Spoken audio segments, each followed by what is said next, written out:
All right, what's up, my brothers? In this video, I want to talk about bullying and shaming because it's something that's slowly been removed from society and culture over the last several decades, and I think that's a bad thing. I think bullying and shaming actually has some advantages to leveling up in life, especially for guys. Women too, but we'll get into that in a little bit. But bullying and shaming, I believe, should be brought back on a reasonable basis. We'll get into that as well. Let me just tell you a little bit of story when I was a young man. So, you can probably see because I'm wearing a short sleeve t-shirt right now, but I've got third-degree burns on my upper body, on my arms, on my chest, on my neck, stuff like that. And as a young man, as a boy, or even as a teenager, I got bullied and shamed a lot, for being scrawny and skinny, for having these scars. Less so for the scars, more so for being skinny and scrawny, for having buck teeth before I had braces and stuff like that. My parents were pretty much piss poor. I never really got dressed well when I went to school. I remember wearing like blue jeans that had patches sewn on the knees, because when I was a kid in elementary school, you'd be on the ground playing around with your toys and your trucks and your trains and your planes and stuff like that,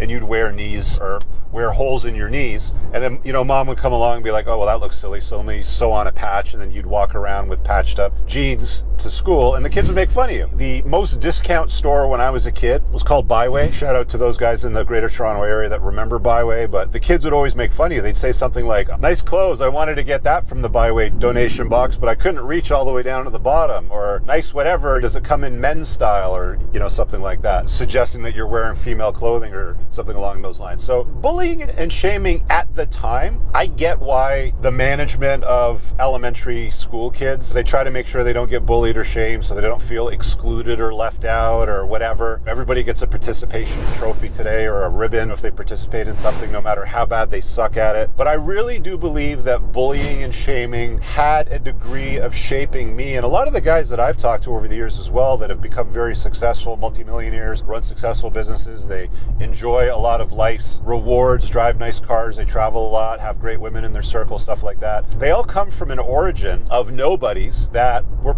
also bullied and shamed for certain aspects of their lives, whether it was their clothing, their style, their haircut. Mom used to cut my hair too, right? So I didn't have the coolest haircut either growing up when I had hair. But I think a lot of that stuff forces you to take a look around and be like, maybe some of this stuff is accurate.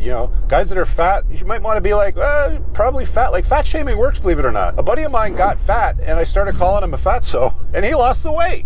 But in today's day and age, the new narrative tends to be something along the lines of, you're beautiful at any weight.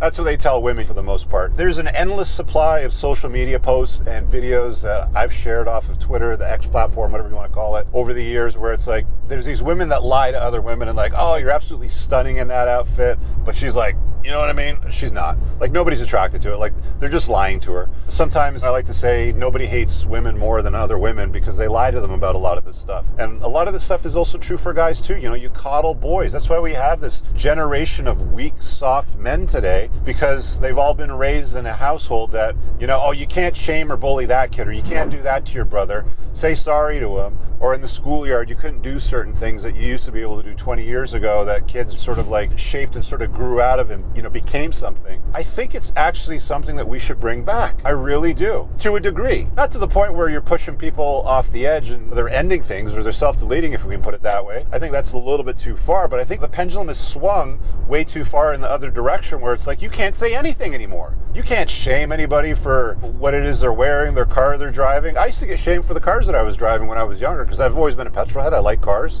You guys have been around for a while. You see my channel. You see some of the cool cars that I drive. And I used to get shamed for some of the cars that I drive. Your car's a slow turd. My car's faster than yours. Or it was cheaper. Or we used to have names for everything. Like if you drove a Chevrolet IROC Camaro, IROC, Italian retard out cruising, I reek of cologne. Or Ford, right? On race day, found on road dead, stuff like that. And we'd shame each other. And it's like, screw that guy, right? I want to get the Porsche. I want to get the Ferrari. I want to get the whatever sort of thing. And you'd find ways to sort of like level up and make the money and go and acquire the things and the success that you want. A lot of women complain today that there's not a lot of good men out there. There's not a lot of strong, virtuous, marriageable type of men that they find themselves attracted to. Well, by the same token, a lot of women and most households today, not most exactly, it's about 43%, but a large chunk of households today are single-parent households, single-mother households. And they're raising these weak, soft, plugged-in beta males. So it's women that are raising the next generation of soft, plugged-in beta males that are incompetent, that haven't been shamed or maybe bullied a little bit and said, you know what, you're getting kind of fat. You know, you might want to go to the gym and lose some of that weight and put on a little bit of muscle and look like somebody or something. But we don't do that anymore. It's not allowed. It's prohibited. It's banned. It's looked down upon. You get deplatformed. I mean, I don't even know what's going to happen to this video when I publish it. Who knows? But it seems like even having a conversation about this tends to upset people,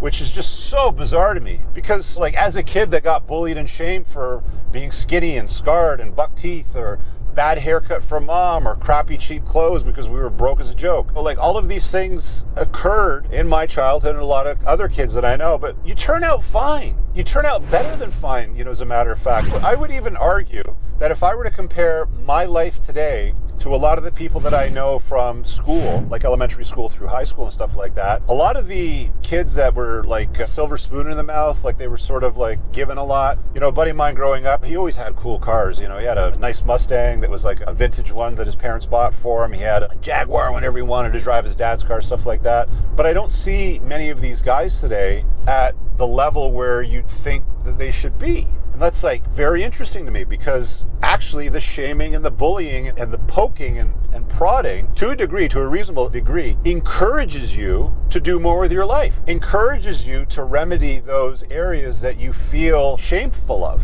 Embarrassed of, even, you know, if I can put it that way. Let me know what you guys think in the comments. Pin in the top link, there's a link to my book, and of course, the School of Unplugging. Less than $50 a month, you get access to all my absolute best material, a community, weekly Zoom calls with me and my team of experts. You can cancel at any time, there's no long-term commitment. Go check that out. I want you guys to check out the School of Unplugging today. See you guys later, peace out. I don't ever slow up, no I don't take shit. I got no love for the fakeness. If you wanna play tough and wanna hate this, I'll always show up.